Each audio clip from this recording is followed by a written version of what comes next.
প্রিয় সংগ্রামী ভাইয়েরা, আসসালামু আলাইকুম।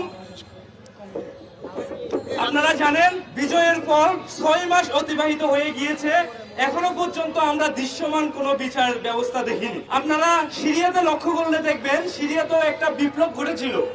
সিরিয়াতে বিপ্লবের পর 35 জনকে 3 দিনের মাথায় ফাঁসিতে ঝুলানো হয়েছিল।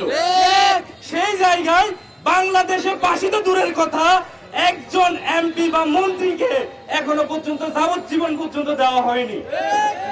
অন্তর্বর্তীকালীন সরকারকে বসিয়েছি আমরা অন্তর্বর্তীকালীন সরকারের নিকট বিচার না পেলে আমরা অন্তর্বর্তীকালীন সরকারের লাগাম ধরে আমরা নামিয়ে নিতে পারবো ইনশাআল্লাহ।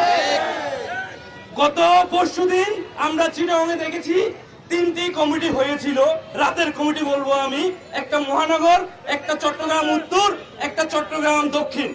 আমাকে চট্টগ্রাম মহানগর কমিটিতে যুগ্ম আহ্বায়ক রাখা হয়েছিল, অথচ আমি জানি না আগে।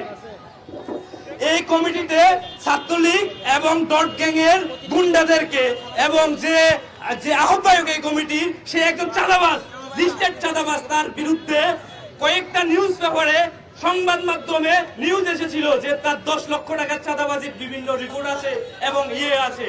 এই চাঁদাবাজ, ডট গ্যাং, কিশোর গ্যাং এবং ছাত্রলীগের লোকদেরকে এই কমিটিতে জায়গা করে দেওয়া হয়েছিল।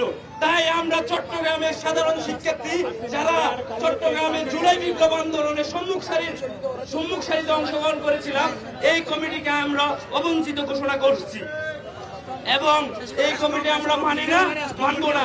হাসনাত আব্দুল্লাহকে আমরা বলতে চাই যে রূপায়ণ টাওয়ার থেকে আপনারা বের হয়ে আসুন।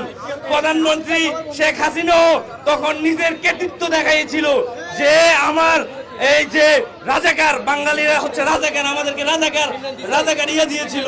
এখনো কিছু লোক চাচ্ছে তাদের নিজেদের মধ্যে আমাদেরকে আবদ্ধ করে রাখার জন্য।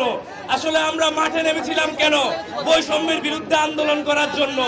এখন যদি আবার নতুন করে বৈষম্য শুরু হয়, আমরা এই বৈষম্য মানবো না। ইনকিলাব